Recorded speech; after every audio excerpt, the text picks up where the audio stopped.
Bonjour à tous et à toutes. Comme oh, ça fait fuir mon drone à peine je sors la facture.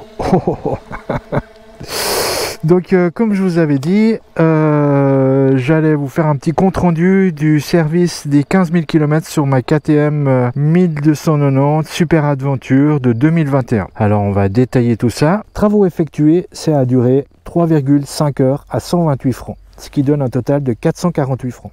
Bien sûr, comme je vis en Suisse, je vais vous parler en francs suisses. Service selon plan KTM, changer les plaquettes de frein arrière, raccorder et activer la selle chauffante, mise à jour de l'anti-démarrage. Alors là, je ne sais pas trop ce que c'est.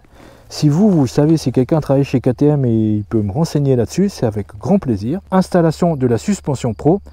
Alors là, elle n'était pas équipée de la suspension pro. J'ai regardé dans le mode d'emploi, j'ai trouvé pas mal des options que fournissait l'option suspension pro. Donc j'ai fait mettre l'option suspension pro. Et je vais vous faire une vidéo pour vous donner mon avis sur le bien fondé de cette option. Si ça vaut le coup ou si ça ne le vaut pas.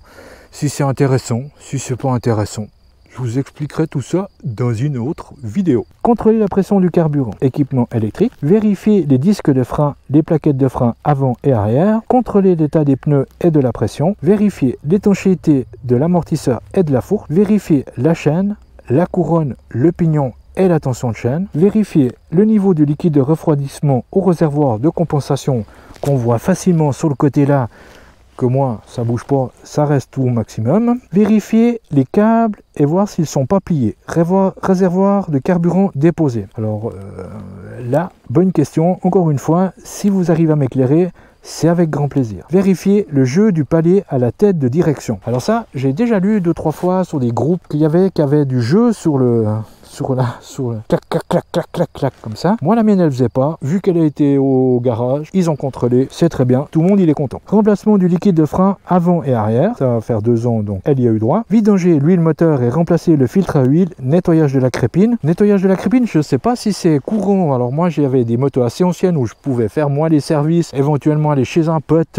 pour faire les services, donc on parlait pas trop de crépine. Techniquement je trouve ça plutôt bien qu'on nettoie la crépine, s'il y a du chenille dedans, si l'huile est devenue un peu visqueuse et tout ça, moi je trouve ça plutôt bien. Alors je sais pas si c'est quelque chose de courant, encore une fois de plus, là chez vous, n'hésitez pas à m'en dire plus. Remplacement du filtre à air, nettoyage le boîtier du filtre à air, consulter et relever les mémoires d'erreur, diagnostic KTM, parcours test, contrôle final, vérifier l'aptitude au trafil, effectuer un parcours test. Très bien, le mécano spécialiste, il testé ma meule, il s'est fait plaisir, normalement tout devrait fonctionner parfaitement. Alors, on va passer aux pièces et divers. Bien sûr de l'huile moteur, 3,8 litres à 26 francs 30, ce qui donne un total de 99 francs 95. Cher le litre d'huile. Liquide d'embrayage, là, et ben ça devait être juste un appoint, donc 0,8, 2 francs. Le liquide de frein, c'est bientôt 2 ans, donc en fait 0,5 à 38 qui donne 19 francs, 38 francs le litre de liquide de frein. Et là aussi on est pas mal. En l'occurrence c'est tout beau, c'est tout neuf, nickel. Un KTM O-ring, alors là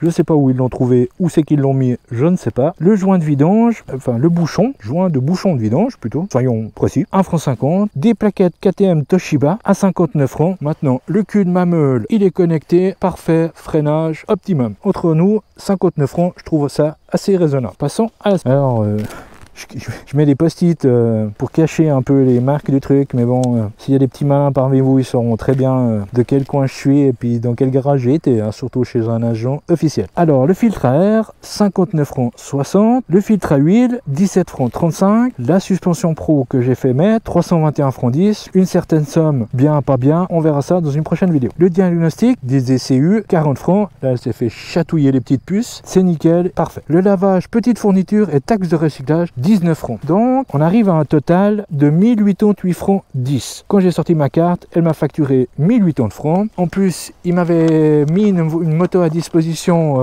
de location pour un coût de 40 francs par jour. 190 Adventure. J'ai fait une vidéo, je devrais bientôt la poster. Ça m'a pris un peu de temps. C'est mon premier test ressenti. j'explore de nouveaux horizons youtubeurs.